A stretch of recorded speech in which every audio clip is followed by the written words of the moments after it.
Radio Scoop Explore, le podcast de la rédaction. L'info locale comme vous ne l'avez jamais entendu. Bienvenue dans Radio Scoop Explore. L'histoire, ce n'est pas que dans les livres ou dans les salles de classe. Pour transmettre, il faut aussi aller voir, écouter. En février dernier, 220 collégiens de la région ont participé à un voyage de mémoire dans le sud de la France. 2 jours au camp des Milles, une ancienne usine devenue camp d'internement pendant la Seconde Guerre mondiale.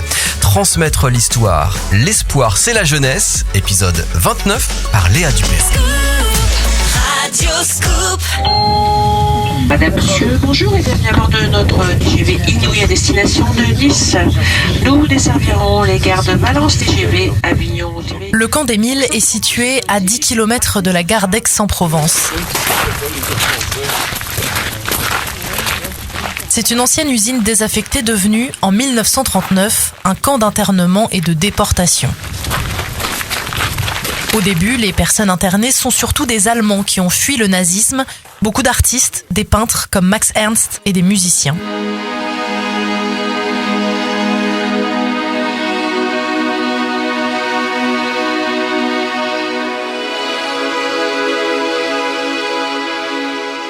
En 1942, l'Allemagne nazie demande au gouvernement de Vichy d'envoyer 10 000 juifs de la zone libre. Pierre Laval, chef du gouvernement, propose d'aller plus loin et d'inclure aussi les enfants.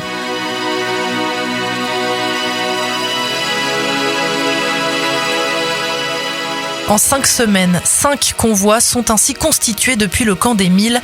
Plus de 2000 juifs sont envoyés vers Drancy. Une grande partie rejoindra le camp d'Auschwitz.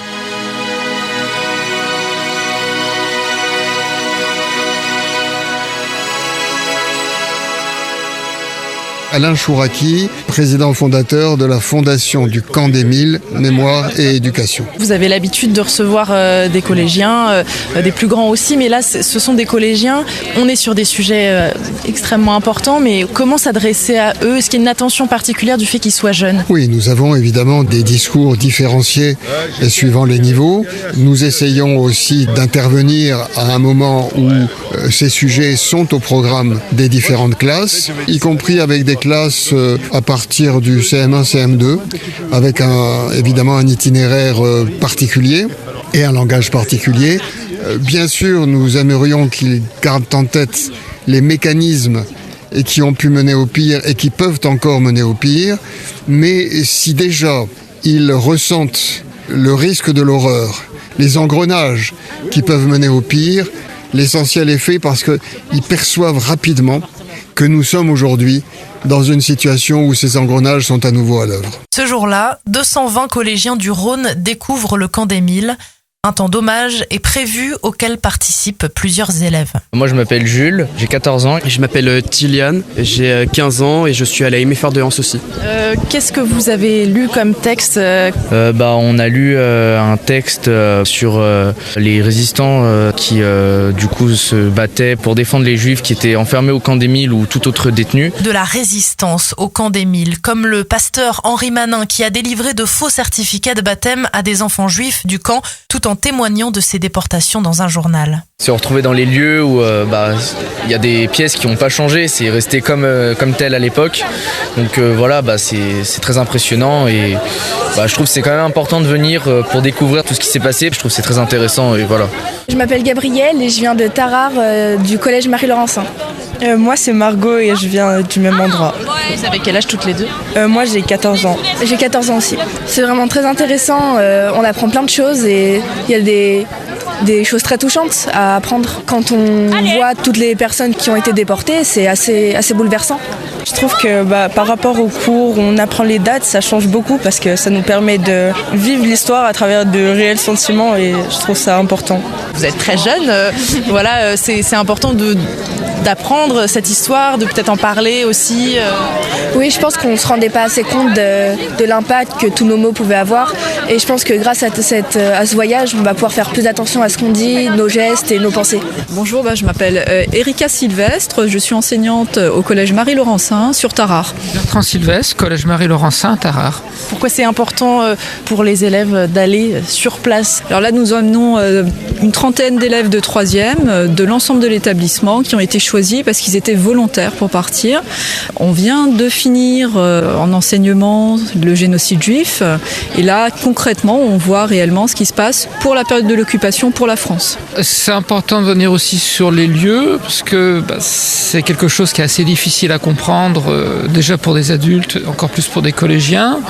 En plus, on est maintenant confronté à des problèmes avec tout ce qui de remise en cause de tout. On a en plus eu des apparitions de discours négationnistes. Et puis apparaît maintenant les problématiques avec ce qui est généré par l'IA où on ne sait plus si c'est vrai, si c'est faux. Donc amener des élèves sur un lieu historique et leur montrer les lieux réellement va devenir de plus en plus important. Autre moment fort de ce voyage scolaire, un échange avec Albert Barbout. Moi, en 42, j'ai 9 ans, mais juif, je ne sais même pas ce que ça veut dire.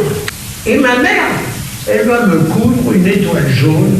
J'arrive à l'école et j'entends 5 petits juifs.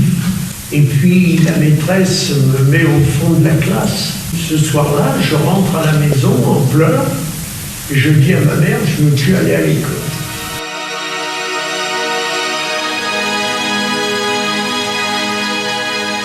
Jusqu'en 1944, Albert Barbout est caché, comme tant d'autres enfants juifs. Il rejoindra ensuite ses 2 frères et sa mère avant de partir pour la Turquie, pays neutre dont sont originaires ses parents. Bien après la guerre, il consacrera sa vie à la transmission de la mémoire, jusqu'à aujourd'hui, à notre micro. Vous savez, moi je pense que de toute manière, c'est ce que j'ai dit l'autre fois à l'Agora au Conseil régional à Marseille, c'est que un adulte qui est raciste, qui est antisémite, vous pouvez lui raconter ce que vous voulez, ça ne le changera pas. Notre espoir, mon espoir, c'est notre jeunesse. Les seuls qui peuvent lutter contre toute forme d'écarter les uns et les autres à cause de leurs origines, c'est notre jeunesse, c'est eux. Alors, moi, ça ne me fatigue pas de parler, mais je crois que c'est important. Et même avec les anciens déportés que j'ai accompagnés pendant des années, ils parlaient à qui ? Ils parlaient qu'aux jeunes. C'est les jeunes, notre espoir. C'est personne d'autre, hein. Je dis que, voilà, il y avait combien ? 200 personnes aujourd'hui, 200 jeunes. Si 10% ont compris, moi j'ai gagné. Voilà. Moi j'ai gagné. C'est pour ça que je viens. Sinon je venais pas. J'allais jouer aux boules cet après-midi.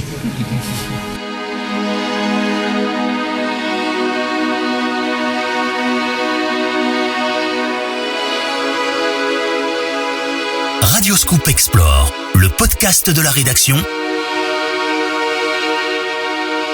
à retrouver sur l'appli Radioscoop, radioscoop.com et nos plateformes.